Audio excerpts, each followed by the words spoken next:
Os temas que eu trabalho, normalmente eles ocorrem a partir de exercícios, né? Eu tenho épocas do ano que eu começo de forma muito simples, com exercício com grafite, com colagem, e aí o entorno é que demanda. Então, o meu jardim, ou um litoral que eu frequente, ou uma montanha que eu tenho vistas perto de mim, e assim eu vou fazendo exercícios em papéis muito relaxados, em papéis sem uma expectativa de qualidade, para poder errar, e aí quando a coisa começa a se repetir em álbuns que eu vou fazendo em menor tamanho, eu passo para uma cadência de exercício mais disciplinado com a tinta. Mas o que me demanda no princípio de tudo são as cores. Eu ganhei de presente um livro da Marianne North, que chama Viagem pelo Brasil, que era uma aquarelista do século XIX, que veio para a Amazônia para trabalhar a paisagem, as orquídeas, as folhagens. E esse livro me impactou muito, as ilustrações, e eu comecei a exercitar a partir do jardim que eu frequento, os jardins da casa da minha mãe, os meus jardins, os livros. E para mim é um desafio o desenho formal. Eu nunca tive uma coordenação fina muito boa, né? Então eu tenho esse hábito de exercitar a mão, que eu aprendi durante muitos anos a trabalhar com materiais encontrados, com materiais do meu cotidiano, e a fazer a tela a partir do papelão, de um pedaço de linho ou de um pedaço de americano cru. Eu mesmo construí a tela, e o meu trabalho sempre passou pela questão da sobrevivência, né? Então eu tive que lançar a mão de recursos não muito usuais para pintura, né? E até aprender mesmo a fazer o suporte, a gostar de trabalhar sobre uma superfície mais corrugada, matérica, pesada, porque a minha formação vem da gravura em metal. É onde eu firmei assim, uma identidade com a força da mão, a maneira de pegar o buril ou a ponta seca e a matéria da tinta. Na pintura, o exercício sempre recomeça do zero.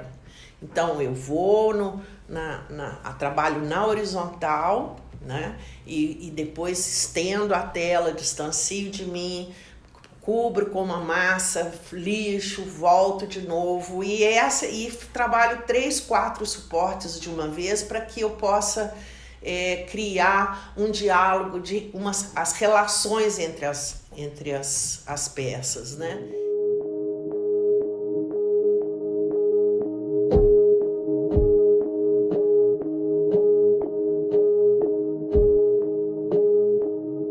São essas pessoas que atravessam no seu caminho, como o professor Amilcar na época. Em 82, quando eu faço a minha primeira exposição, ele fala: entre taças e mulheres caricatas se entrelaça uma história de melancia, uva e maçã. Até a lua é convocada a testemunhar peixes amarelos. Fiquemos à espreita e muita atenção. Vai nascer uma pintora, será uma alegria. Então eu fiquei surpresa, porque realmente aquele desenho estava falando de uma massa, de uma fatura pictórica que eu não tinha percebido. Então, muitos anos depois, é que eu começo com a têmpera, ainda usando a massa acrílica por baixo, a colagem de fralda de algodão para criar uma superfície matérica, e depois é que eu passo mais recentemente para superfícies mais aquareladas. Procurar a poesia uniliteralmente na elaboração de um trabalho é o mais seguro meio de não a encontrar.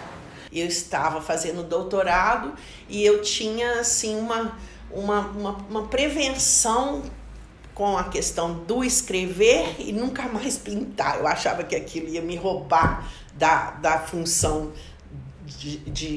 do trabalho do ateliê. Então eu trouxe para o ateliê várias telinhas de 22 por 33 e quando eu acabava de escrever no final do dia eu pintava um lado. No outro dia eu pintava o outro lado. No final do doutorado eu tinha 150 telinhas. Quando eu fui para o espaço da exposição, que na montagem é que a gente decidiu que elas poderiam ter uma formalização, né?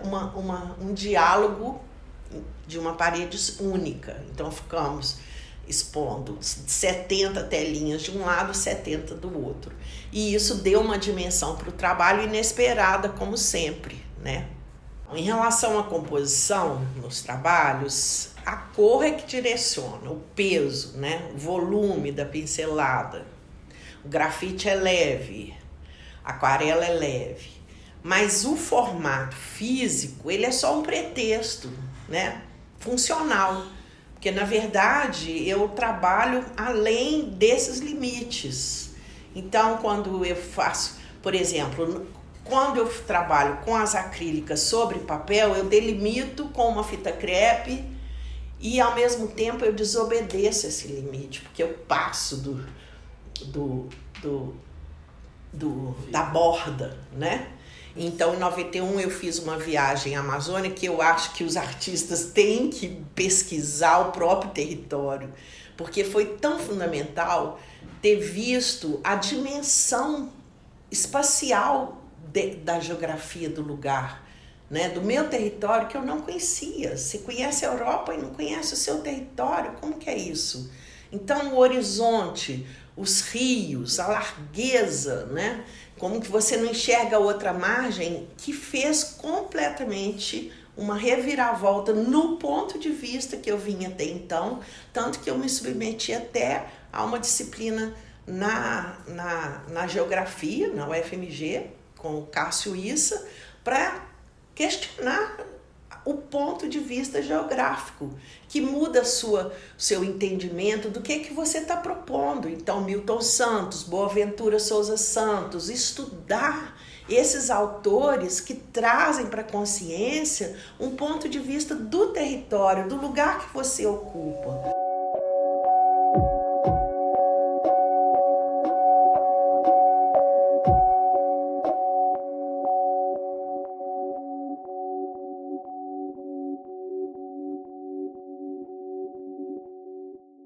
Então, acho que a pintura ela me traz essa maleabilidade, essa flexibilidade, esse acolhimento de um horizonte mais amplo, né? Que a margem da moldura só vem colocar como um limite funcional, mas que a pintura extrapola esse limite.